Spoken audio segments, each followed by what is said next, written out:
You make me laugh. So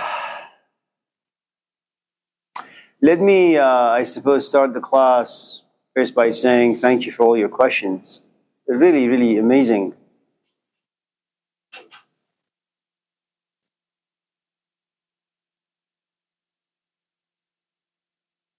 Changing one's lifestyle, media, and the way they shape and control our emotions and thoughts, what philosophy is, love and hate at the same time.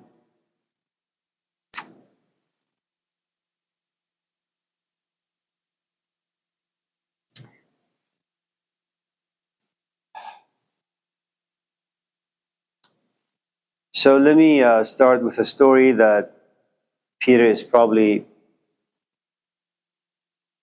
knows this story much better than I.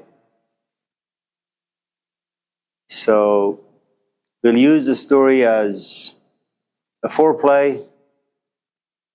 It'll kind of get our thoughts and minds and emotions to work. And once enough heat has been generated, maybe we can delve into other areas. It's okay?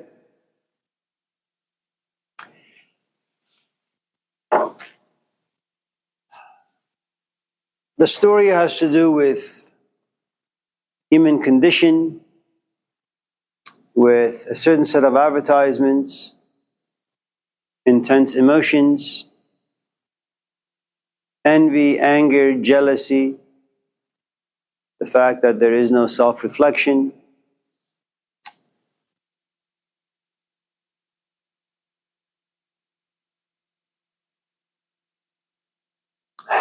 So, in the Old Testament, there is this really, really, really beautiful story about Jacob, Joseph, Egypt, Pharaoh, dreams, envy and jealousy amongst brothers because they see their father loving a son in ways that they have never experienced.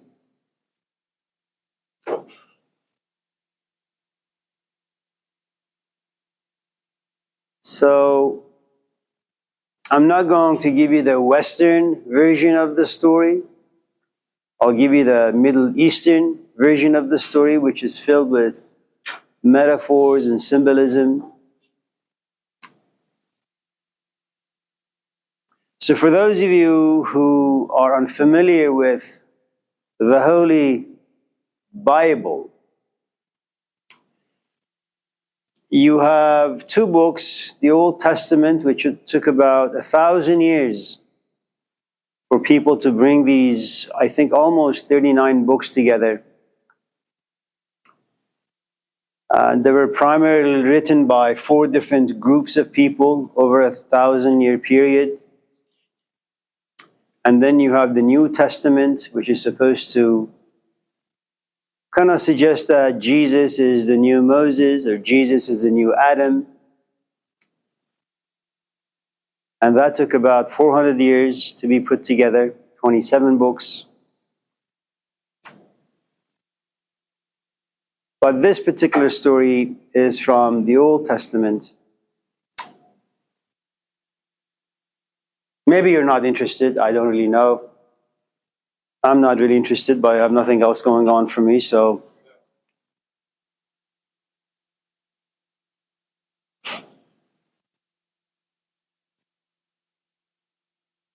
Jacob is a man who has a lot of kids.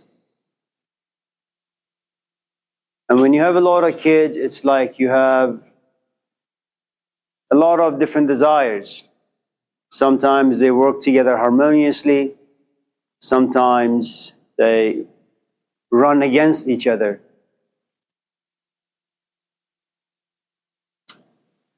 And I suppose all of us in this class are metaphorically like a Jacob. You know, it's true that you come to class, it's true that you have lots of friends, it's true that you have a job and you do a lot of different things in your daily lives, but there is one specific thing that you're very, very passionate about. It gives you meaning, it gives you purpose, it gives you identity. It may even be a negative lifestyle that you want to overcome, but you're nevertheless very passionate about it. So what you have again in the Old Testament story is that you have a father who has, I think, 11 kids. There is one kid in particular. There is one thing that all of us in this class in particular pursue because we just feel intensely about it. It has nothing to do with logic. We don't know why. We just hope that if you're pursuing something that you're passionate about, it doesn't come back and bite you later on.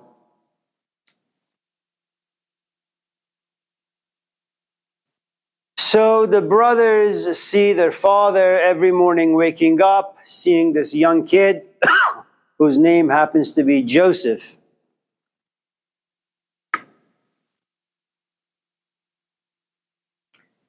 He wakes up, the father does, makes him coffee, makes him bagels, cream cheese, some strawberries, pineapples. When the other kids wake up and say, "Dad, our breakfast," father looks at them and says, "Screw you guys. This is just for Joseph." "But why? We are your kids too." "That may be so, but I don't love you the way I love Joseph."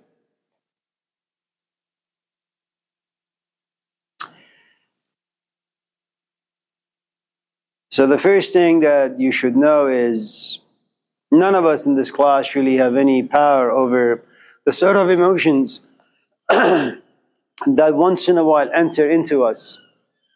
We don't know how it happens. We don't know why it happens. هرچه گویم عشق را شرح و بیان چون به عشق آید خجل گردم از آن. That no matter how much I try to explain what love is, define what love is, the moment someone comes to me and says, "Okay, I want to know what love is in itself. Stop giving me analogies, metaphors, symbols. Just tell me what love is." And all of a sudden I am pushed into silence. I don't know what it is. And so the brothers, being profoundly jealous of the way their father treats this young kid, brother of theirs, they get together behind closed doors, the 10 brothers do, and say, "Let's go to our father and say we're going to take Joseph to Parkland, to some Disney World, to show him a good time. But what we're actually going to do, we're going to take him to the desert somewhere, some forest, kill him, and go back to our father and say, we were having a good time, but we found ourselves, within a clan of tigers or lions or elephants or cockroaches, and they stormed us and they devoured our beloved brother Joseph. And if we tell our father that Joseph is here no more, maybe he can love us the way we want to be loved."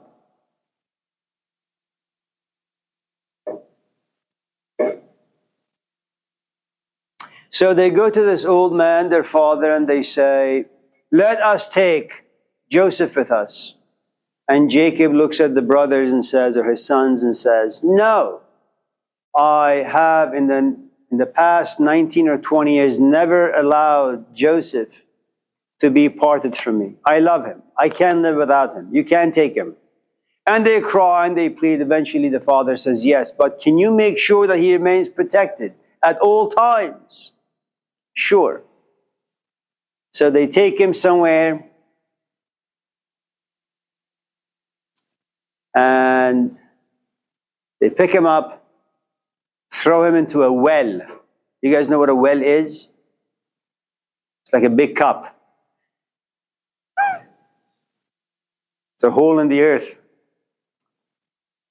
And Joseph screams, but the brothers basically walk away. But before they throw him in the well, they remove his t-shirts. And then they go out there, find a goat. They slit the goat's throat, put some of the goat's blood on the t-shirt. And all of them begin to cry. I mean, they can't really cry, but they had carried with themselves a bag of onions.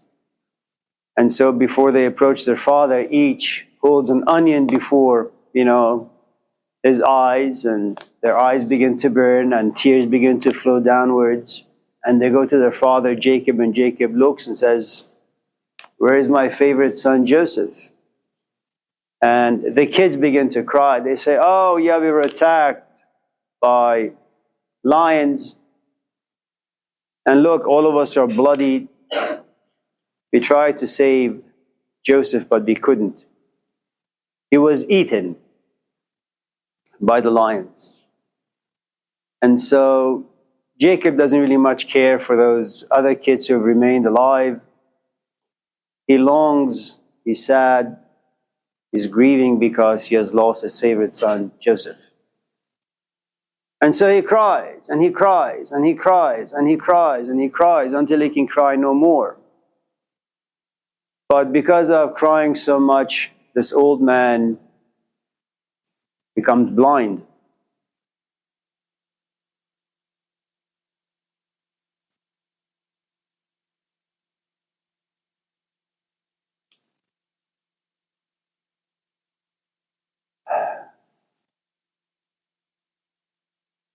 So first, we love, we don't know why. Our love, for one thing, makes other people envious, makes them jealous, it frustrates them, and yet there is nothing they can do to change us. There is nothing we can do to change us or them. Second, whenever you love something, you will suffer a loss. And I think in some ways Americans have a really, really, really good lifestyle. Because when you're a child, like 3 or 4 or 5, your parents divorce or something awful happens to you, and you will forever lose the ability to feel intimacy, close, love for anyone. And since you can never love in your life, you will never experience intimacy. You will never experience attachment. You will really never have any close relationships where you are invested. And just in case your investment goes down the drain, since you don't feel, you can't cry.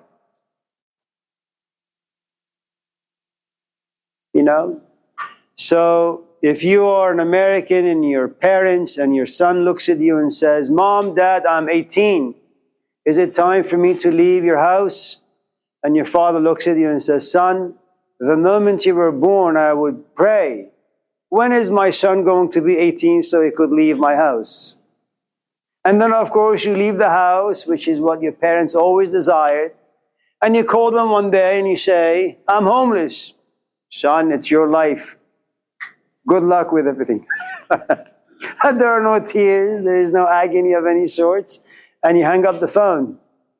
And for those of you who've read this book by Albert Camus, the Algerian, to some extent, existential philosopher, and by that I simply mean some guy who came to realize that there is nothing that would make life worth living. Life is meaningless, life is ridiculous, life is absurd, and he's got to do the best he can to find some meaning in life, some purpose in life. He wants to inject emotions into certain life activities that when time passes, he can look back and say, "Well, that's the one thing I did and I did really, really well." Okay.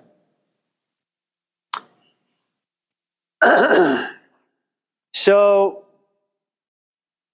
when you have a relationship with something and when that something is taken away from you, you become very, very sad. And when you're sad, you cry. You can either have tears that flow inwardly, that you're sad, but no one can see your tears because you're a very good politician. You keep your sadness and sorrow within, will not allow others to see them. Remember what Jesus says in the Gospels. Why throw jewels before swines? These are your emotions. They are valuable. They are your investments. Why the hell would you want to share them with those who don't really care? There was a show on TV some time ago. It's called Boston Legal with James Spader and William Shatner. And it's about a law firm, and they have a wonderful relationship. The movie is all about, political satire, how ridiculous human beings are.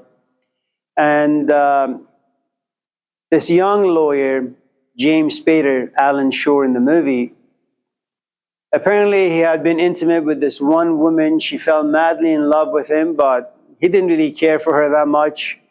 He walked away. She was stuck with his memory. She went mad. He took her to an institute. They healed her to some extent. When they came out, he looked at this woman and said, "Janet, I'm really, really sorry. You fell in love with a man who didn't deserve your love." So, at any event, so you cry. And when you're really, really sad and tears flow down, the first thing you need to understand is you become blind to all the other things that life can offer you. You don't care for any of them. Some of you in this class have fallen in love. Your love relationship didn't work out too well. You do know, after all, that there are 9 billion people on this planet. You're crying because you have simply lost a man or a woman. There is no need really to cry. Go out there and find yourself one, another one.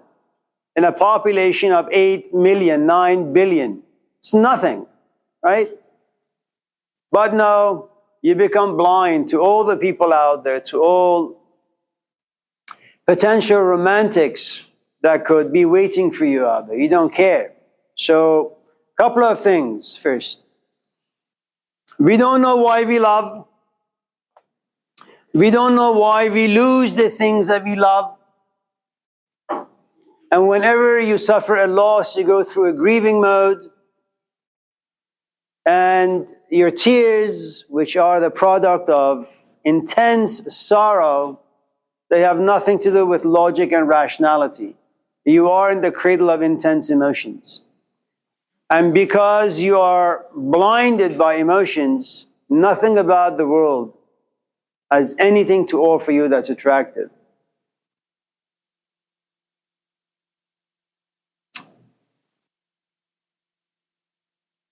Now, having said all of that nonsense, human beings are born to be blind. I don't know why we seek happiness. I don't know why Thomas goes to the city and has 1,000,005 questions. And he's not really looking for the answers. He's not really enjoying the questions. What he really wants is he wants to understand. He wants to be happy. We are all condemned. Someone asks, how could I change a negative lifestyle? i.e., is there a way I can be happy? Another asks, why is it that love and hate are siblings? Well, the truth is, love and hate are not siblings. It's love and indifference. But we'll save that for another day. Another asks, emotions and logic. Whenever I am guided by my emotions, in the end I realize I've been backstabbed by my own emotions. Is there a way to overcome my own pathetic infantile emotions and follow logic so I can enter the Garden of Eden, so I don't suffer so much pain and suffering? Another asks, what is philosophy? What does it mean to be a philosopher? And all these questions mean what? We have lost something. We are like Jacob. There are all these things in our lives. We enjoy them. But what we really, really want is Joseph. So in the Quranic Islamic tradition, human beings represent the blind Jacob. Despite all the things that they have in their life, money, health, companion, children, food, clothes, it's not enough. What you really want is Joseph. Joseph in, again, Middle Eastern Religious symbolism, philosophical symbolism means beauty.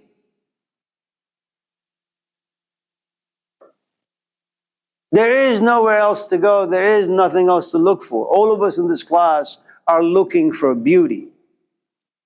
Some of us, if you're young, you want someone who looks good. You want to be around Kim Kardashian.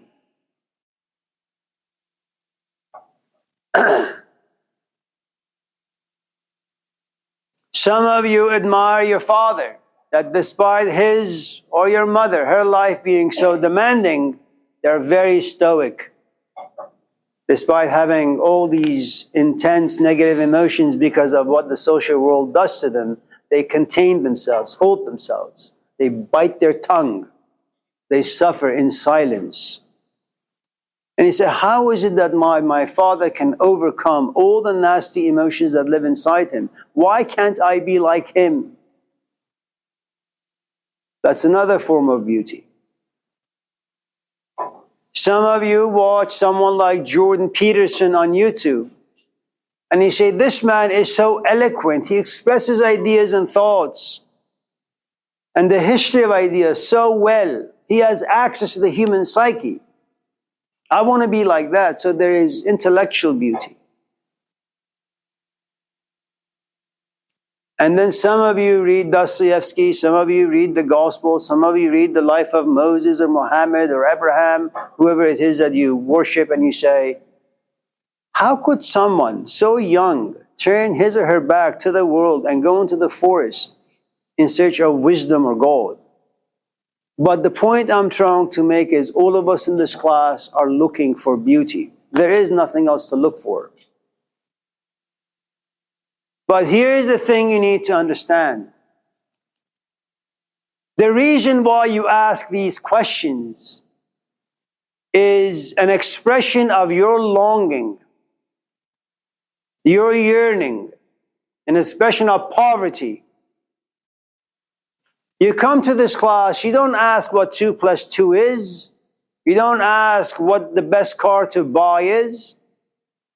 You ask deep existential questions. How do I have a lifestyle that I can be proud of? How can I love without it being contaminated by hate? What sort of emotions should I have that I don't get backstabbed later on? Can I protect my emotions by having them go through this rational filtration? So what you need to know then is this. Jacob is at the very bottom. He is blind. He yearns and longs to be in the presence of beauty. Joseph is way at the top. But there is this huge gap between Jacob, where Jacob is, and where Joseph is. Joseph is ultimate beauty. Jacob is ultimate blindness, ignorance. And yet he knows what he wants. He wants to be in the presence of beauty. What is in the middle? The desert.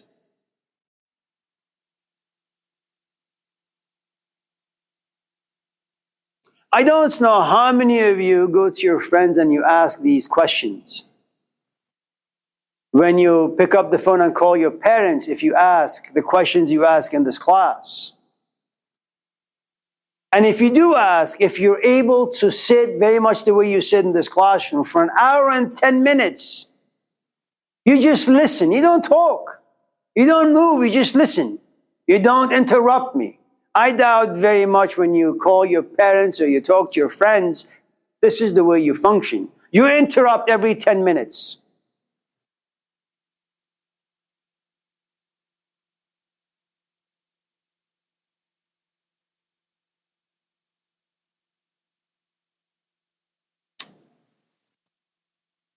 Now,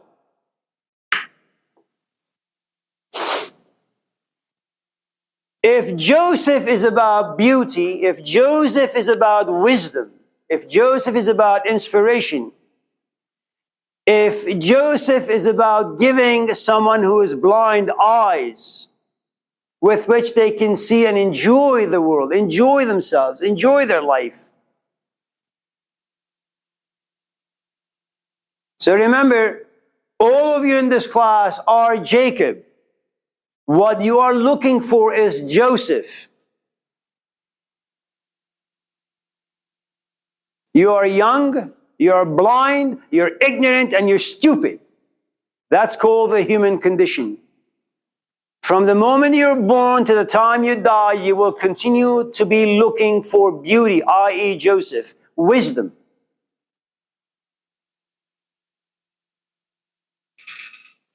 And your journey is from the desert to an oasis, a place where Joseph lives.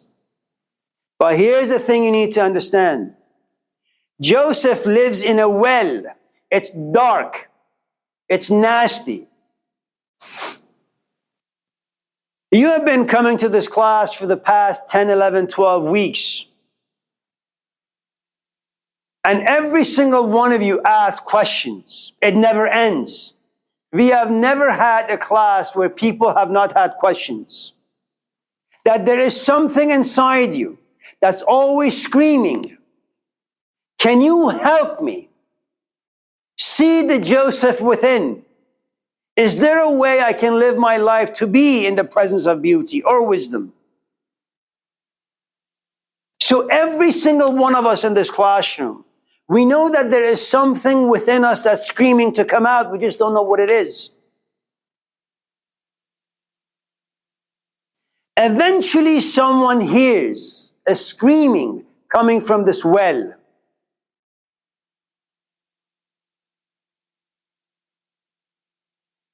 They look down this well and they realize it's this young kid. They throw a rope down. This young kid, i.e. Joseph, grabs a hold of this rope. He's pulled up. This old man looks at this young kid and says, he's a nice looking chap. Maybe I can sell him for a few bucks.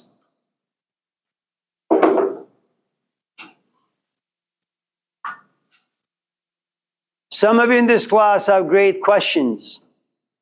But sometimes you use those questions to find romance in your life. Some of you in this class have great questions. Sometimes you use those questions to bring yourself out of loneliness.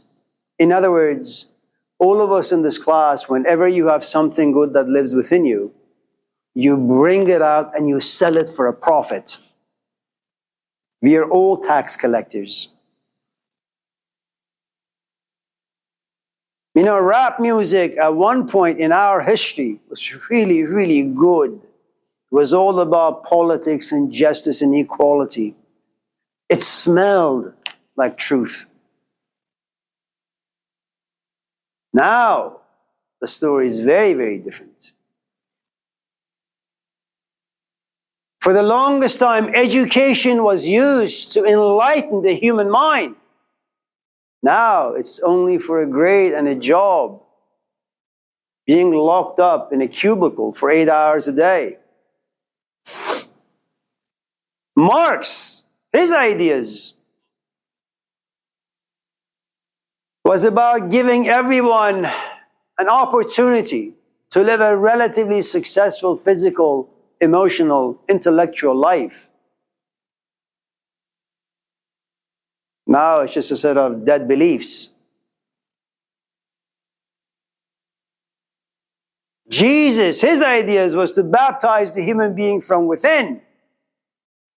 Now it's just about indulgences, getting to paradise, how to repent when you commit a sin. So you need to understand human capacity and its relationship to beauty or wisdom.